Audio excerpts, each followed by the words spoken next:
Welcome. I'm so happy to be here today with John Gray, who wrote the first Mars and Venus book and has written so many since then. I'm sure you know his work. Hi, John. Hi, Loretta. Nice to meet you. Love your book Thanks. too. Thank you. So your work has a special place in my heart because I read your book, Mars and Venus on a Date, a week before I met my husband. And so I maybe think it might have worked, although I have to say that the other book didn't save my first marriage. Well, many people say that sometimes they realize a relationship is rather hopeless because their partner doesn't seem to go along with those ideas. So that does Yeah. happen. Well, anyway, so I show up on this date and I got to the restaurant before the other person. So I went up to the maitre d' and I put our name on the list and got a table. And then I thought about your book and I thought, well, maybe that makes me appear bossy and maybe I should not necessarily take the lead on this date. And so the next date, then, because I was reading your book like on the train on the way there. So tell me what you think about this. Well, first of all, I defied there's behaviors that will draw a man in, and there's behaviors that men will like. So, and when I imply that maybe you could have let him do the reservations or waited for him and let him take charge, that's what I would have recommended from that book. But when I say that, I'm not saying women can't have places in their life where they take charge. But when we look at just this one little box in our big lives with so many things of romance, we want to see romantic hormones do not come out of me when I'm working with my team. They don't come out of me when I'm working with my children. They don't come out of me when I'm petting my dog. Okay. They're all different forms of love and respect and appreciation. But for romantic feelings to happen, we're dealing with biology. And biology is, I'm thinking back to when I was in the Galapagos Islands. And the Galapagos Islands, the birds, these ancient birds were there, and they look like dinosaur birds. That's very interesting. But they're flying around every day, and the males are on the rocks, and they're showing basically how big they are and their wings and whatever. And then the females will pick with them to mate. So the man is demonstrating, look what I can do. And he bonds with her then, and she bonds with him. There's always a sense of, I did something for you and you appreciated it. I will bond with you. You do something for me. We're talking about doing. I like it. I go, yeah, that's great. I'll just sit back and relax. You don't want the man to relax. You want him to feel that he's confident and he can make you happy or provide something of meaning to you. Yeah, this was very valuable to me, the idea that a man wants to get in the habit of seeing that he has actually succeeded at pleasing you. This was such a revelation to me. I found that very valuable because, when I was making the reservation, I thought I was being helpful and, taking care of things. But yeah, now I see that every man knows that relationships don't always continue happy, that things go wrong, and they have sensitivity from past experience. So every relationship, we're trying to overcome that by creating positive expectations. So I told my friends about this, and they scoffed at me.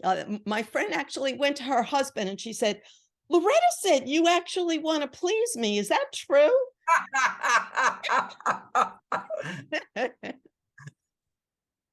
And what did her husband say? I think he was scared to answer. So anyway, I read. Let me elaborate for a moment. Okay, sorry. He might have been scared to answer. If he would say yes, then she would say, in his own anticipation, then why don't you do this? And why don't you do this? And why don't you do this? And why don't you do that? Which is often what sort of numbs a man's motivation to please, is when he's doing his best and it doesn't seem to work, then he stops trying as hard. I work hard when I anticipate success. If I don't anticipate success, it's like, I'll do what I have to do. And That's pretty much it. So motivation is a real key thing with men. and hard for women to understand that because women have different motivations. Women are automatically motivated to think about the needs of others. Men, think about a warrior. He's motivated for his own safety. Okay, he's got to think about himself. But why is he doing it? He's doing it because he wants to do something meaningful so he can provide for a woman to make her happy, to fulfill her needs. So that's And always safe, to make behind. a woman safe. That's safe. Right. He's going to provide for her. And also the hunting thing, that's a dangerous thing. He wants to provide a survival for her. You know, that's his major goal. And that's what happens is that part of the brain, which is survival, since you talk about the brain, is all about also sex. So, you know, if you neutralize that, you neutralize the sexual attraction, which many people today wish they could recover and want to enrich and elaborate. So what we have to do is know that we have to include that part of the brain, which is primitive and very sexist from some people's point of view. I don't see it as sexist. Sexism to me is when a male minimizes a female, or a woman minimizes a man, doesn't give equality of respect.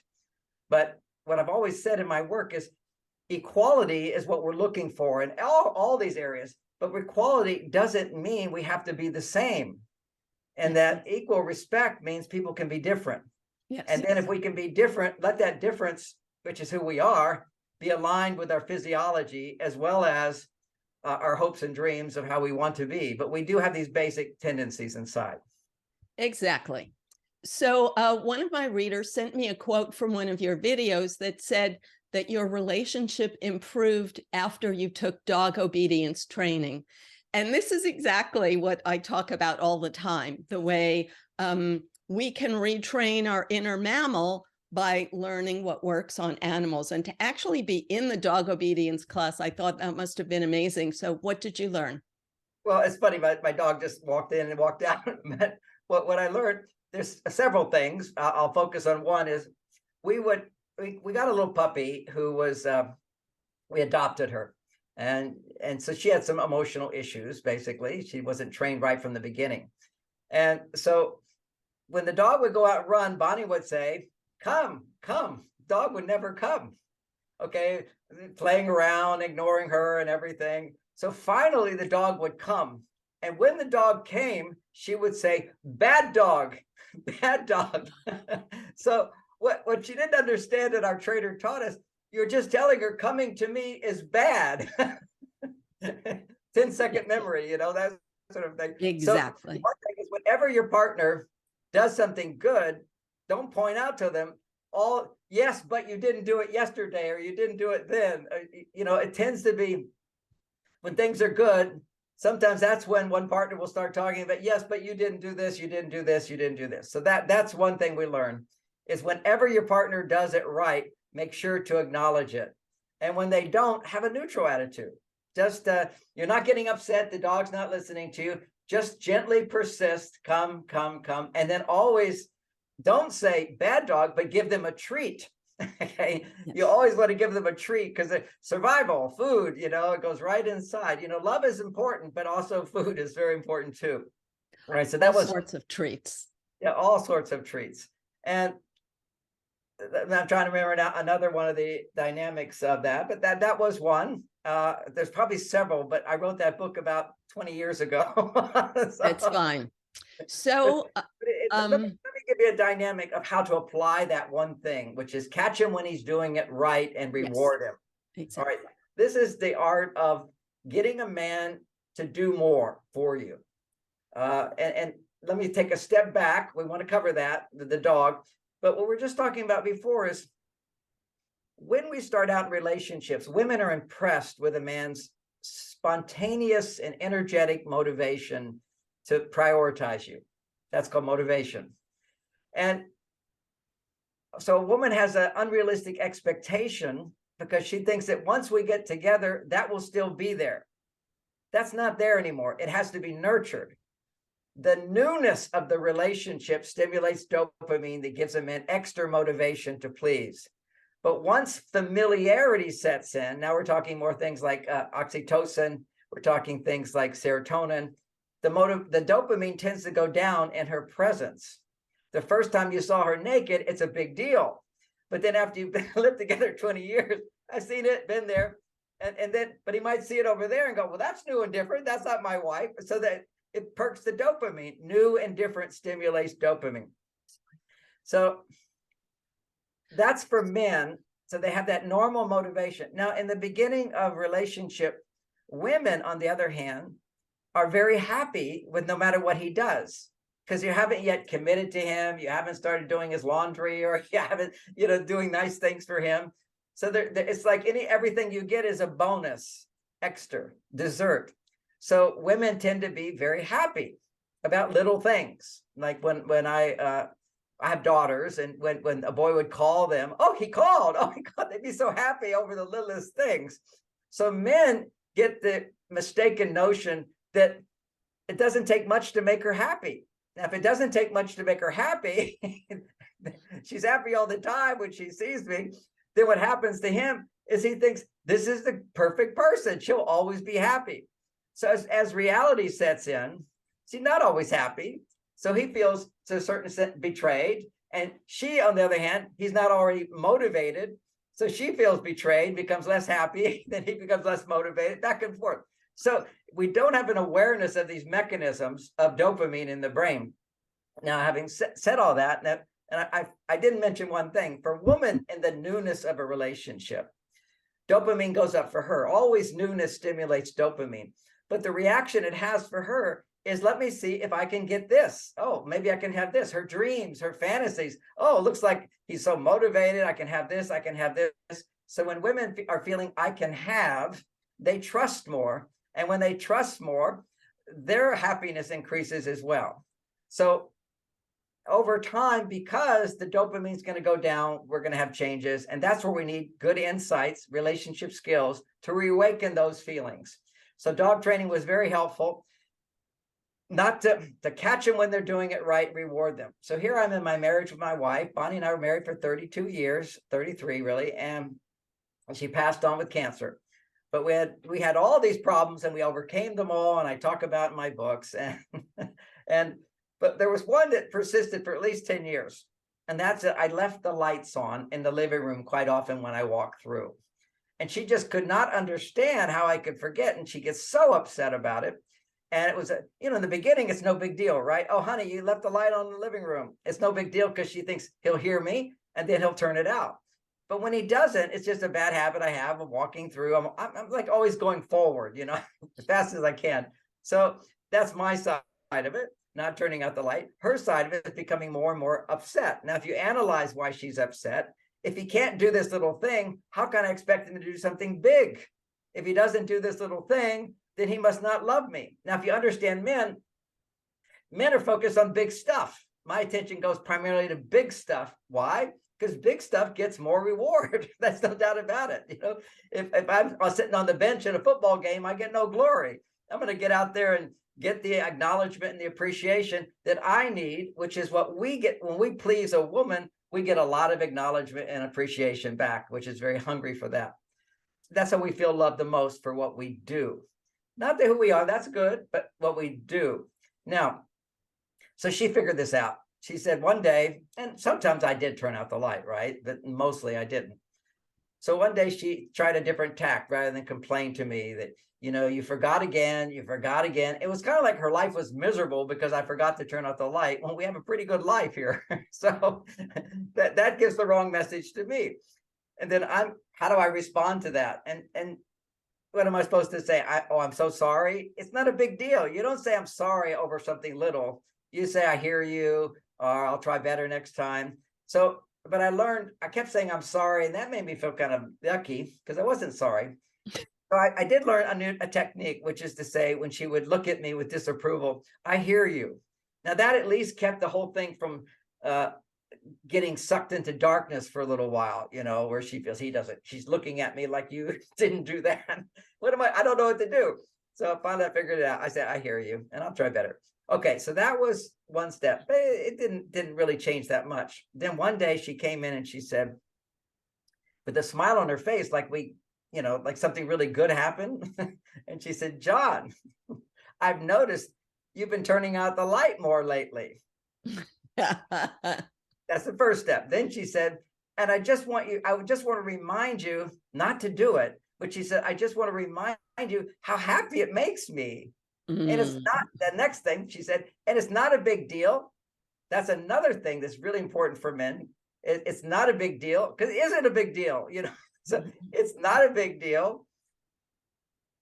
And then so she said, it's not a big deal, but sometimes you still forget, and then immediately left the room. That's the way easy for a man to hear. It's not a big deal, but this is what I would like. Then it's not like the opposite of that is this is a big deal and you have to do this or I won't sleep at night.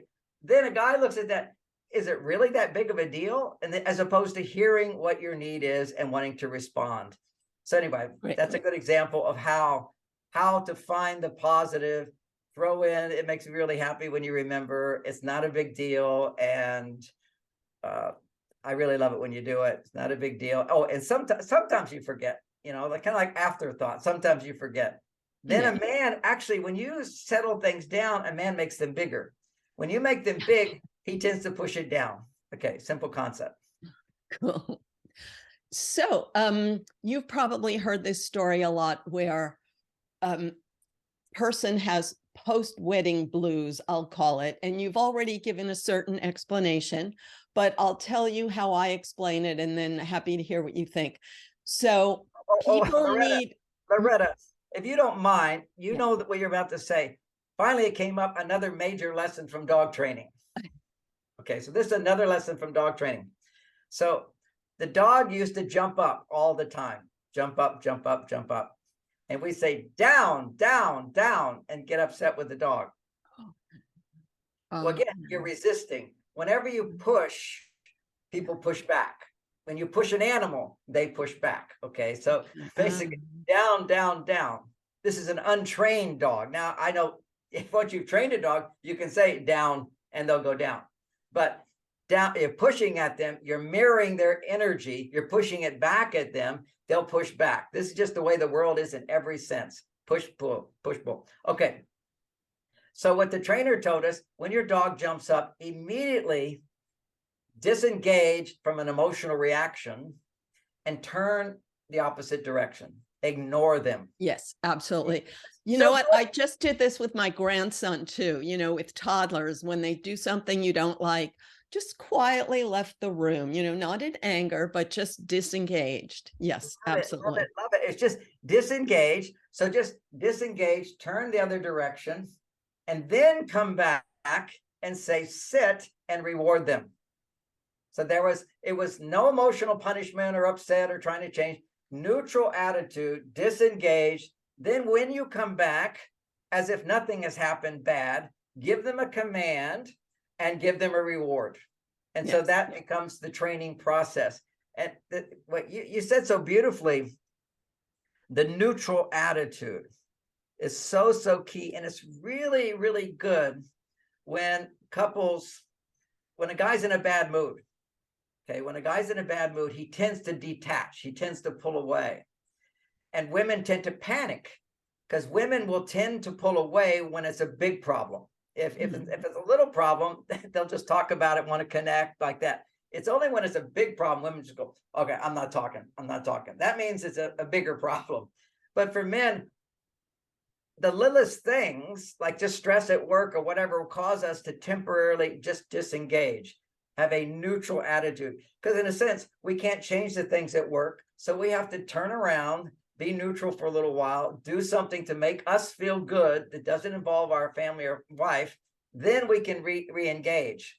So when he pulls away, to have a neutral attitude once that he's pulled away. And when he comes back, don't say what's wrong. Instead, act as if nothing's wrong, because nothing is wrong most of the time when a guy re-engages. That means if he's coming out and he's being friendly and nice, don't go, hey, but don't you still need to talk about what's bothering you? No, he doesn't need to talk about what's bothering you. But women often do. And so when women don't understand that dynamic in men. Yes, absolutely. So you've probably seen this phenomenon that a person is really wanting to have a relationship And then after they finally get the relationship, that they have a dip, they're Yeah, there'll be unhappy, a dip. and they blame the relationship. And they need to know that dopamine rewards us with a good feeling when we have a project, when we move toward a goal, both men and women. So Yes, whether the goal, yeah, whether the goal is the relationship defined in this way or that way, it can vary widely.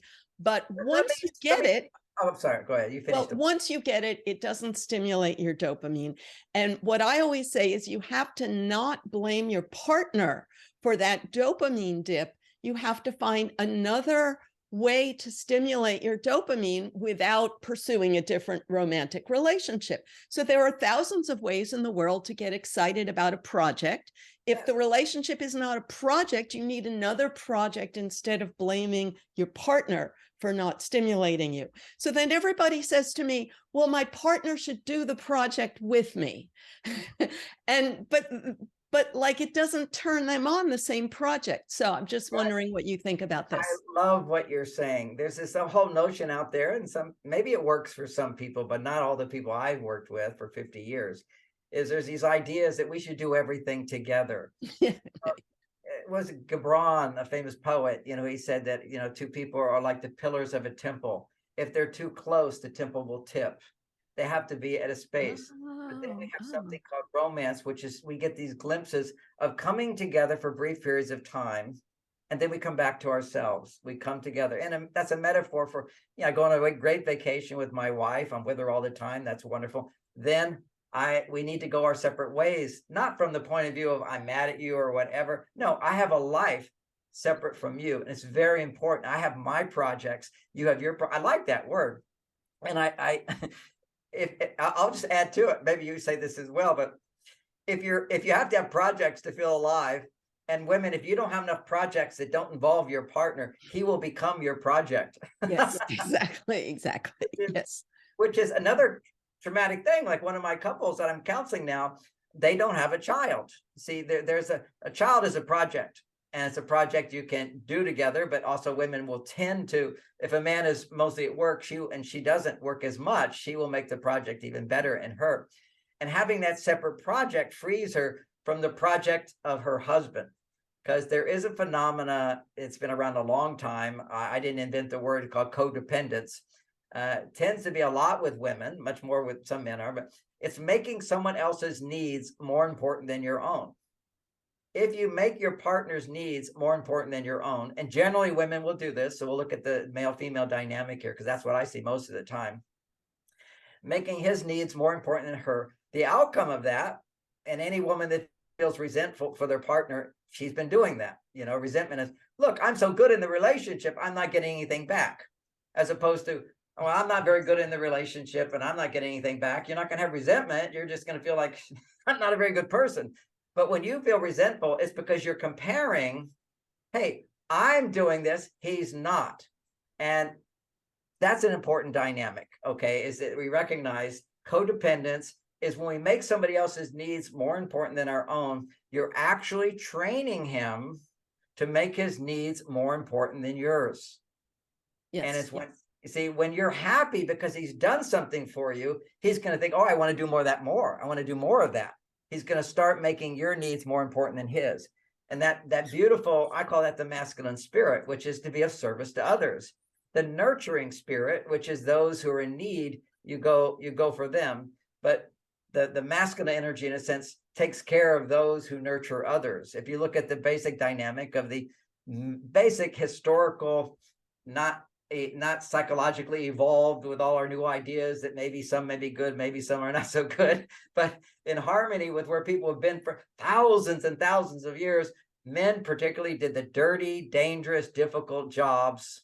Not to say that some of the parenting jobs aren't dirty and dangerous, but men did the dirtier, dangerous, more difficult jobs. And we didn't complain about it. When we got a reward for it, then it was fine. But when women do dirty, dangerous, difficult jobs and they get paid for it, it's not enough.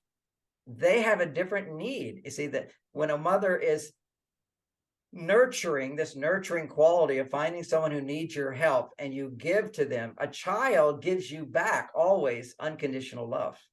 See, you get so much when so there's a difference of I'm giving to get a reward. And when men give to their wives, we want to make you happy, but that is a reward to us. That's why I tell women, when you're dating a man and the bill is there, don't go split. Don't say, I'll treat you while you're trading him to be a child.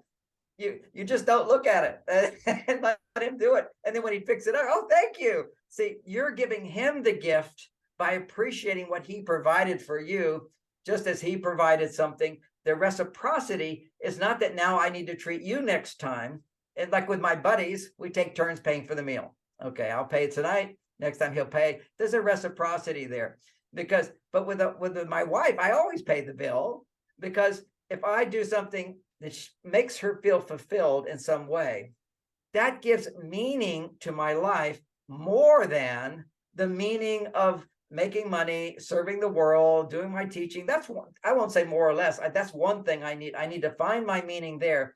But dessert for me is providing meaning for my children and my wife by fulfilling their needs. And what we see today for men, there's a huge lack of meaning in their lives. What am I here for? What am I doing? That's sort of lost. I wrote a whole book called The Boy Crisis over there, describing these kids. They just don't have motivation. They don't know what I'm doing here. And then if they do well, it's because you're a man. That's why you don't even get credit for working hard today. So a little politics to the side. Yeah. It's real. I absolutely agree. Yeah. So this, I talk a lot about how people are wired from early experience. So when a person puts themselves last, is because they expect to get rewards by putting themselves last. And then the reward is never enough, because they then realize, well, I shouldn't have to put myself last. They don't realize that they're doing it to themselves, because it's just an old neural pathway that they learn from a parent who put themselves last. So they don't realize that they have a choice.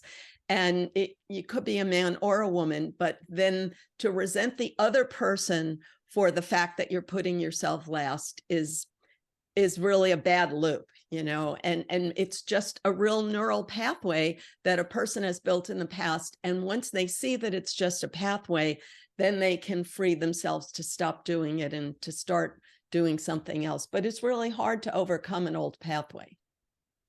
I completely agree with you. It's interesting. And that's kind of the idea of the whole resentment. Is the pathway is to put everybody in front of you. And then suddenly when they're not doing that to you, hey, wait a second, this is unfair. And I have to say that for women, and in fairness to them, they don't know that the resentment is building up until it reaches a high level. See, they'll tend to and keep anticipating that I will get something back. I will get something back. And then wait a second, it doesn't come back. Then they get really enough. And men build up resentment too. That's a great point, that like a person doesn't realize it until it's too late. Well, here's the kind of resentment that men feel. It is a resentment, but it's a little different feeling than women. And I like to make this distinction because I listen to women, okay, and for 50 years, women come in, and you can summarize when they're at the point, not the early point, but when they're point of, I want to leave. Okay, I'm done. That feeling of I'm done is different from I'm upset about something, I'm bothered, let's work this out. I'm done happens, and a woman will say, I give, and I give, and I give, and I don't get back, and I've got nothing left to give. I'm done. Okay, so that's one experience I hear a lot from women. Similar but opposite experience of men by men. Men will often say, no matter what I do, it's never enough to make her happy. See, it's a different. Women are not saying, gee, no, it's not, no matter what I do, it's not enough to make him happy. It's because of everything I do, I'm still not happy with what he's done for me. So it's really, you can see the whole dynamic of how, in many ways, we approach our relationships with different priorities, needs. And of course, when you're talking about the mammalian brain, we have different biologies that are linked to the male and the female. And in my book over there called Beyond Mars and Venus, I really had to go into the biology. I wrote some other books on brain as well, but the biology is very, very important because it's simple. If you do a Google search for what are the healthy hormones for a woman, you'll see how much estrogen and progesterone a healthy, happy woman has. which is not that common today. When you're in a stress state, for women, their estrogen levels will go down or their progesterone levels are going down, depending on what time of the month it is. But when they're in a stress state, and when you're in a stress state, you're not in a loving place. You're not going to have those romantic feelings, generally speaking. So in a stress state, women's estrogen levels are going to drop. And for men in a stress state, ironically, that everybody misunderstands this in men, is when men are stressed, their estrogen levels are going up. And as it's going up, their testosterone is going down.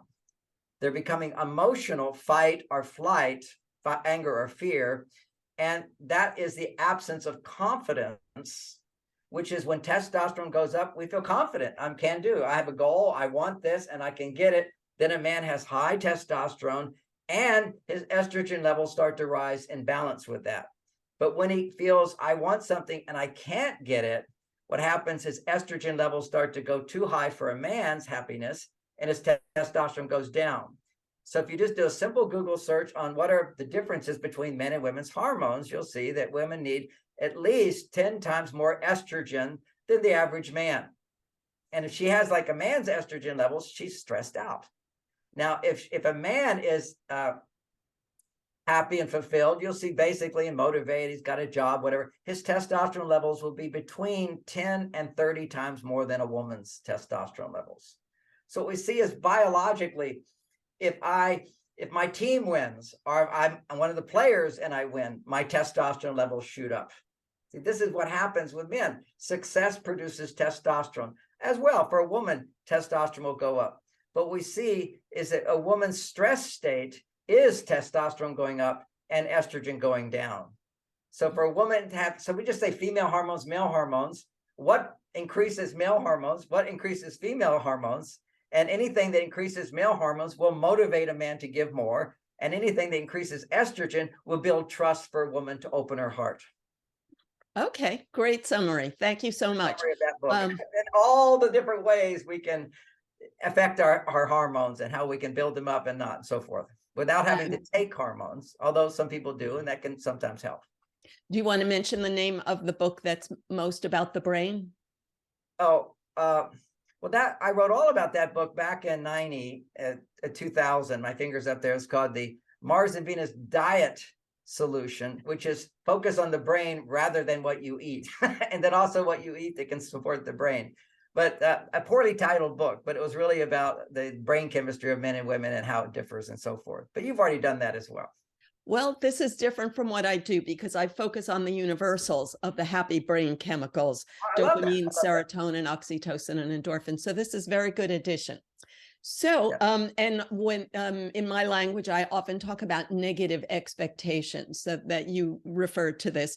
And what I say is, so a bad feeling comes from cortisol and neurons connect when cortisol flows. So once you have a disappointment, builds a neural pathway that turns on the disappointment faster the next time. So you start having negative expectations instead of positive expectations. Yeah, neurons that fire together, grow together. Wire together. Wire together. Yeah, they just wire together disappointment. And let me add a little bit to that concept, which I agree with. And that is when you use your negative emotions to affect a change outside yourself, those neurons actually wire together more. If you use those negative emotions not to change anything in the outer world, but through self-reflection to let them go, then those neurons don't wire together. But what wires together is I don't need those negative emotions. Okay. Every time you complain, for example, you're growing, there's wiring together more of those neurons so that your brain is always looking for something to complain about. Exactly. So that was the next thing I was going to ask you. I call it bonding around negativity. So women bond with other women by talking about their frustrations with their man, and men bond with other men with a lot of this negativity. So I'm just wondering how you would solve that problem. Well, it's a big difference between men and women when it comes to that. And then we'll go, because men don't just sit there and complain about our wives. We make jokes about our wives. Yeah. Okay. We make fun of our wives. We think it's stupid, it's silly. Oh, she did this crazy thing. Can you believe she's still saying that thing? Well, I love her. Okay. And so there's men go light. And what I have to say is not all men anymore go light. And men have been trained to be more feminine and they go down and they go further and further down. If a woman is, what my wife said, now I'm going to talk about women. Bonnie is in a support group of other women and they share their life experiences. And she says, I will never share any frustration, discontent, unhappiness, concerns, worries with a woman who doesn't see my husband in positive light. Okay. Okay. It's not like somebody's going to go, yes, John's a jerk. If somebody was to go into, yes, John's a jerk. No, he's not a jerk. Okay. But she needs the space to be able to share emotions in order to become aware of what's going on inside, to connect with herself. This is, our negative emotions are part of us. So by talking about them, you can connect with that part of you. And with the intention of letting it go and now looking at the positive. Because in every situation, there's this saying, the glass is half full, the glass is half empty. It's both. It's always both. The glass is never all full and the glass is never all empty. So women have the dynamic of when they can talk about the glass being not full, then if they're taught to do this, they can now look at the other side of it and finish with the other side of it, because the good is better than the bad. And if the bad is worth more than the good, then you should leave. Okay. But you leave with a place of openness, of knowing what the truth is, because negativity is usually missing a lot of the positivity. All right. So having said that, that's a big dynamic for women. And when men are on their female side, I have a very strong female side, so I process my feelings. But having to share those feelings with somebody else is not as important as it is for women. Women need to feel someone feeling them. Men do too, but more so women need to feel somebody connects with them, validates their feelings, but doesn't necessarily agree with that perspective, a conclusion. See, I can feel what you feel and know that there's so much more you're not looking at, but I can validate that.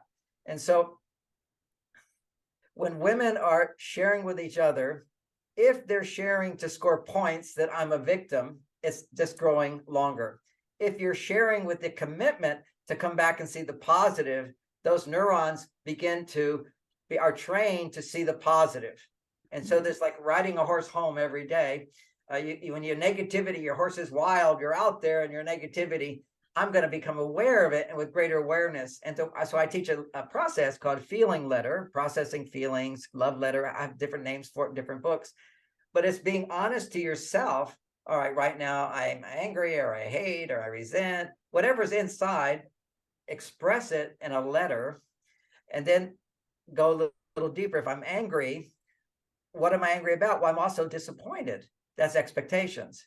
And see, if you're only upset is an expectation, you can always change. Well, that's not the way to change your expectation. Okay.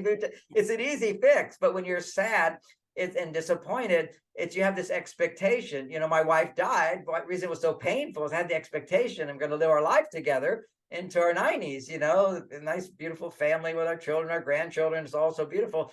So it takes time to shift. Well, that's not going to happen. And so what is going to happen? You shift your expectations, and we have more control over that.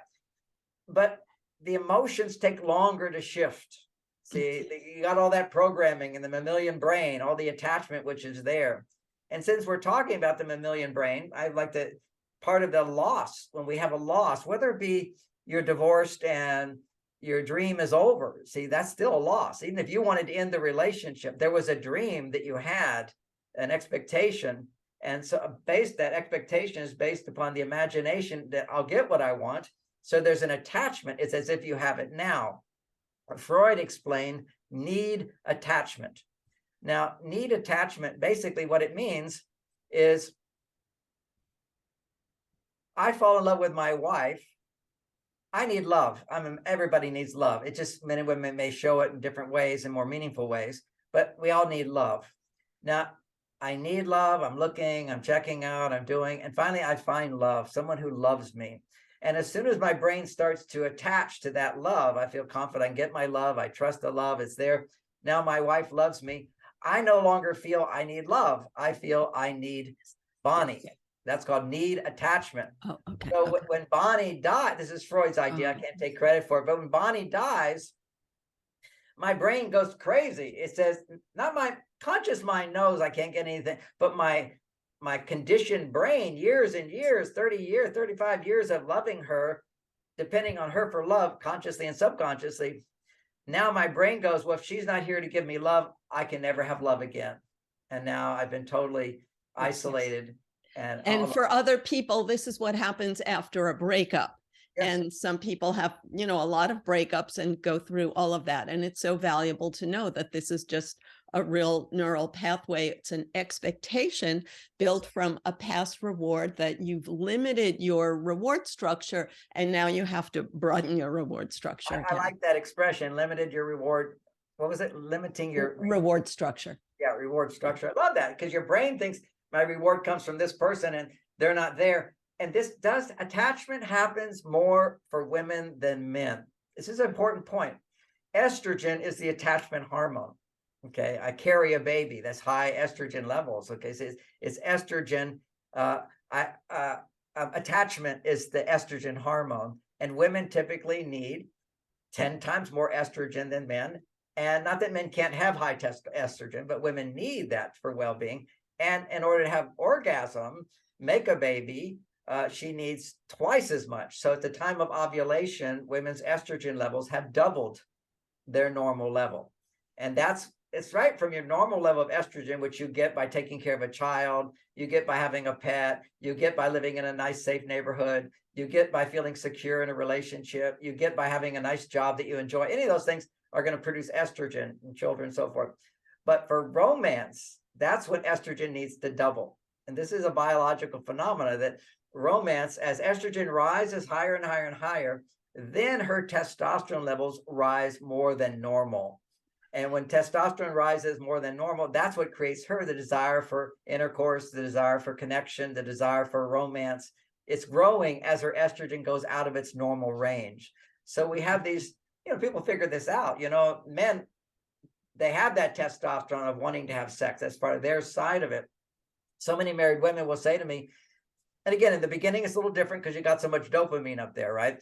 But so estrogen goes very high in women. Oh, woman in the first parts of a relationship, she's so excited. Oh, I'm going to get this. I'm going to get this. Their estrogen's going so high. But reality sets in. You don't have that dopamine level to give you the extra dopamine. Then our lifestyle has to produce that estrogen. And a man cannot just give a woman. See, when a woman, in the newness of a relationship, the newness stimulates high levels of estrogen. Romantic feelings, me doing romantic things for my wife, Bonnie, is to take her higher than normal. Okay, she's at 50, she's at double the testosterone level, 10 times more of the testosterone of a man. So estrogen's way up there. What I do through romance and by caring for her and making her special, everything about marriage is making a woman special. Specialness raises estrogen to a higher level. She doesn't have to be special all the time, but she needs that. That's part of her life is I'm really, really special. And where this is biologically, well, if you're going to make a baby with somebody, you want to make sure he prioritizes the baby and you. And ironically, there's even a hormone that gets produced. It's the monogamy hormone. I might write a book called The Monogamy Hormone because nobody understands this at all the way I do. But there's a hormone that the Italians did a study showing that when a man has sex with a stranger or pornography or whatever, he makes certain hormones. But when he has sex with the person he's in a committed relationship with, a monogamous relationship with, he makes different hormones. He makes the hormone prolactin. If I have sex a one-night stand or with myself or with somebody else, actually my prolactin levels go down. By having sex with somebody you love and get love back, prolactin gets produced and right away starts diminishing your desire or interest in having another woman and that you bond with your partner. Now that bond is broken when a man starts to feel, I can't make her happy. Okay, so then if he's having sex, he's just doing it for himself. Because if he can't make her happy, she's not happy. So she's not going to be loving him that much in a healthy way. A lot of people have what's called unhealthy love. That's another subject, but a brief mention. You can love someone, but if you also don't trust them, you're at least to a certain degree, You're not loving them. I love so many of these lazy guys who don't give nothing to their wives. They say, oh yeah, I love her. She does everything for me. I do nothing for her. I work hard. As if that's enough today. See, in the past, when women didn't have access to money and security on their own, and you find a man who does, wow, your needs are met. Like one of my clients, a multimillionaire, and her husband, makes half a tenth of that. And so she doesn't really need him financially. And so she complains about all the little things he does. And I said, if you were broke and didn't have money and you had a husband that made the amount of money he makes, you'd be so proud of him because he's in the 1%. She's just in the 001%. And she said, you're right. If I needed the money, I'd be so grateful. He's working hard to bring money to the family, to support the family. So it's kind of a metaphor for what's happening in the world today. And I like that women are independent and free. I just know that at the same time, it's a new problem. And we have to solve it with greater understanding and understanding mammalian brain, actually, is what you're teaching. Yeah. Well, and there are a lot of maybe videos, movies about a very successful woman being with a man who is less successful because he's there for her. He has the time, whereas the high-powered male doesn't have the time. So each individual is really responsible for understanding their own needs, despite these generalized needs, and then saying, I can't get everything from a person. What's my highest priority? And then if you get that from them, then you got to be grateful for it rather than just focusing on what you're not getting. So clear. It's what you were just talking about before, which is projects. You have to have a lot of projects, women, where you're being fulfilled through other situations. One of my books is how to get what you want and want what you have.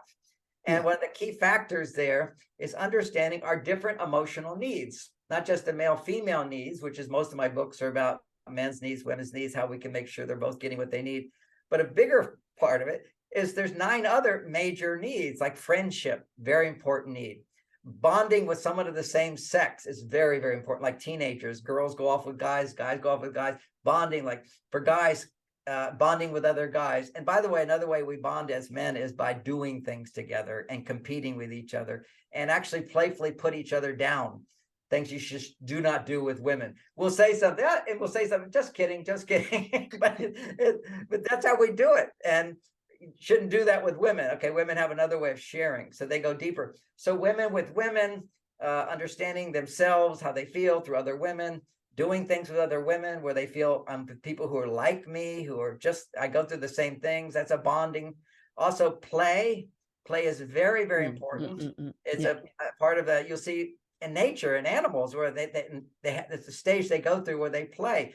If you had a dangerous childhood, didn't feel safe, you never know how to be happy. That's where your happiness comes from, playing and enjoying, feeling safe, having people you trust. Today, that would look in the form, in the old days, it was your minister in a religion or a shaman, or someone had greater wisdom than you, our grandparents in some situations. You have to have people in your life that know more than you and have a relationship with them. Just very important. So that's a need we have. Otherwise, you walk around thinking you know it all. These kids today think they know it all, and yet they're also unhappy.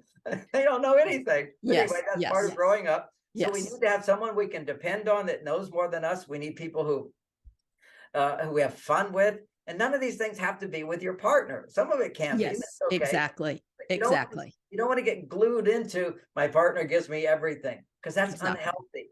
And it puts a strain on the relationship. It should, my life gives me what I need to be happy. And my man or wife makes me happier. It's the special, it's dessert. Think of your partner as dessert and your life is the main meal.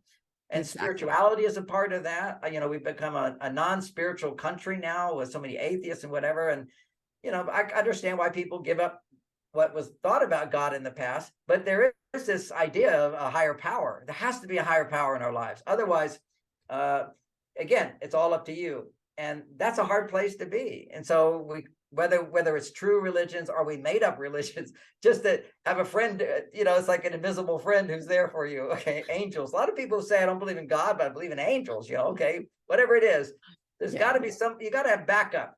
Okay, and so that's another part. And backup can be a philosophy that when I do good things come back to me. That's my philosophy. Made my life good, and when if Yeah. bad things happen to me, well, let me process it emotionally, come back to love and do good things. It's again, Yeah. these are belief systems and structures that may work for one person, may not work for another, but we need to have, in my mind, a higher power, not just somebody who's smarter than us, but some kind of philosophy that says, if I do good in the world, good comes back to me. And when good doesn't come back to me, it can be an opportunity to grow. Mm. That's pretty far off One, philosophy for so some. we're running low on time, but I do have one more important question. So many people give up on relationships these days. So if you could give a message, a method, a strategy for people, both male and female, both young and old, who have given up on relationships. Yeah, it's so important. People are giving up. Divorce, a marriage is cut in half of what it used to be. There's a huge amount of media out there denormalizing heterosexual marriage as well. You know, no man is an island, no woman is an island. We are human beings. We are born to connect. Now, you don't have to have children together, but you need to connect, and you need to connect in a way that pushes your buttons so that you can see the darkness inside of you and overcome it with someone that actually loves you, as opposed to those buttons are going to get pushed by the world, but they don't love you. All right. Things are going to upset and bother you. And what are you going to do? Try to come back to saying, I forgive you? No, there's awful people in this world. You can't just go around forgive. Oh, well, I'll forgive you. But no, find somebody who's doing their best to love you and work through your darkness with them, because that's what's coming up into the world today. When people feel safe, everything unlike yourself will come out of you. It's the chance to reprogram all of this conditioning that we established when we didn't feel safe as children. Like, I'm not loved, I'm not good enough, people aren't there for me, I have to do it all myself, I can't depend on others, I'm all by myself. So many negative beliefs we have that are formed in childhood, and most of them, as you mentioned, we just absorb from our parents. They absorb from their parents back to primitive times. So there's a lot of pollution inside of there, and you can push it down. People push it down, they strive ahead, they create a world of love and success, and as soon as you feel safe, that stuff will start coming up and affecting you. And this is the whole idea of therapy, which is when people are in love, love brings up everything unlike itself. But at least you've got a partner who know you love, and now you can process back to the finding that love again. So it's about finding the love again. And if you don't do that, the world is just going to poke at you again and again, and they don't love you. So this is, we have to work out. We have to grow in our lives. And I'd say traditionally, people didn't have that much civilization and success in their lives to have that stuff come up. And that was the birth of psychology, the birth of, we have this subconscious mind, we have this programming, and now you're talking about, we have all this wiring, it's there. And ironically, it comes up at times of stress, or it comes up at times of no stress at all. The brain then says, okay, now let's go look at what we haven't dealt with in the past. Inventory. Was that the inventory, right? Is that what you said? Yeah. Yes, it's all there. Now I have an image that some people really enjoy. Think about the hippocampus, that's emotional memories, the hippocampus. And in the hippocampus, you store all your good memories and all your bad memories. They're all there. And think of it like a big library. And by the way, a woman's hippocampus is usually about twice as big as a man's, just to put it in terms of biology, okay? So for women who say, why does he forget things? Well, because he got a little memory. And men who say, why does she remember everything? Because it's got a big memory, a big library. So think of the library has a floor 1, floor 2, and an elevator going up. When she's in flight or fight, when her hormones are out of balance, whatever, because that's what's going to happen, fight or flight, doesn't feel safe, feels threatened, can't have what I want. At that point, she goes to the blood flows to the library, and it goes in the elevator to the second floor. And on the second floor are all the negative memories, all the possible Exactly. Yes. are there. That's called a bias towards negativity. Then if she can process that and come back to love, she comes down the elevator, and then she gets to see everything that's good. And in the beginning of a relationship with that new dopamine hit, you're just seeing everything that's good. And then as you start to feel safe, one of the things that can make you feel safe, or it could be actual dangerous things, will help you remember danger, but also paradoxically, feeling safe will also put you on the second floor, but you can come back to the first floor and resolve it that way. So for people that are new to that idea, just think of what's becoming common now called PTSD. PTSD is trauma induced through war, for example, that aspect of it. And when you're in war, you can't feel what you feel. You just have to keep going. Your adrenaline's pumping, your cortisol's going. And that pushes all the danger, potential danger, pushes it down, pushes it down. Then when the soldiers come back, they have to face all those feelings and they come up and they don't know how to deal with them as well because it doesn't make any sense. So then what they do is they create danger, like getting on motorcycles or getting in fights over drinking, anything that will be dangerous to push those feelings back down again. So another reason couples are always arguing and fighting is to keep them from feeling their own inner trauma that comes up because we live in this world where we have refrigerators and we have heaters and we have enough money to pay our bills. Yes. Nobody's ever had this before. You know, we're not living in the jungles. So when you feel safe, kabang, this stuff starts coming up and it doesn't say to us, hey, this is your unprocessed feelings of childhood. This is your, unresolved feelings about growing up in your neighborhood, whatever. It's just simply, it comes up and it says, it's my partner. The brain has to find a reason for these things. And so you look around and you find a reason. And then when you argue with them, you get that do something feeling, like I'm doing something to fight the predator, right? You're feeding the addiction. You're doing and you're treating your partner as if they're the predator. Yeah. Which is a huge mistake, but we do it. Wow, Loretta, I can't wait to read your book again. Thank you so much. It's a pleasure talking to you. And people have asked me, to ask you what has changed since your first book. And you mentioned that latest book. So why don't you talk a bit about that? Oh, okay. So Men Are From Mars, for people who are in more traditional relationship, they read that book and they say, wow, it's like he's been following us around all the time. He knows all of our thoughts and feelings. And then some practical suggestions based on understanding where we're at in relationships. But today, as the world has changed, women tend to, when they read Men Are From Mars, some women will say, well, gee, I feel like I'm the man. I'm from Mars. And my husband's from Venus. Most men don't say I'm from Venus. That's sort of an insult. But women, it's not an insult. They want to be like men. So I feel like I'm from Mars. And they are. They're activating in their life more of the Mars hormones.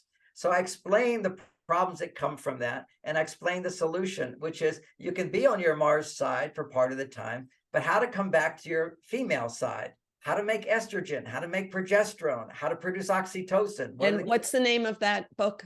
That's called Beyond Mars and Venus. Okay, good. Relationship skills for our modern world. Okay. So helping women can help bring out the masculine in a man, and a man can help bring out the feminine in a woman. And ironically, the solutions are very similar to what's in Men Are From Mars. But the first step you have to take before you apply those solutions is to recognize the right direction. The right direction, for example, a practical example. When women talk and share their thoughts and feelings, and no one objects to them, interrupts them, tries to solve their problem, whatever. When they talk, they're going to produce estrogen, and that's going to help her to let go of negative thoughts and feelings. Men don't need more estrogen. So stop asking your husband what he's feeling, what's going on inside. Encourage him not to talk, but to listen more. But ironically, when women do feel uncomfortable in the relationship, they will often say, what are you feeling? What's going on? What are you thinking? Just no, that's really a sign you need to come back to your female side. And again, a paradoxical thought here, which is real, is women, when they want to connect with a man by asking him questions, they're disconnecting from their female side. Okay. That's why in the dating book that you read, I said, now women, don't keep asking him a lot of questions. He's just going to be more involved in himself. You can get the conversation going with a question and then immediately bring it back to yourself and talk about yourself, show who you are. Then he can enter you. See, when you share, you're actually, and somebody's listening, they're actually penetrating you.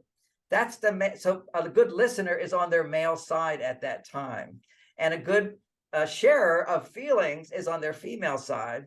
And then the art of being in a relationship with someone is how to share your female side in a manner that doesn't blame him, or he won't hear it as blame. And that's an art. Nobody's taught anybody that one, but that's what I focus on in that book as well.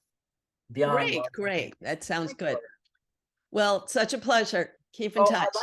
I'd like people to know that I do have free classes at my website on this. The website is marsvenus.com. And right at the front page is how to get everything you want in your relationships. and it's a free class.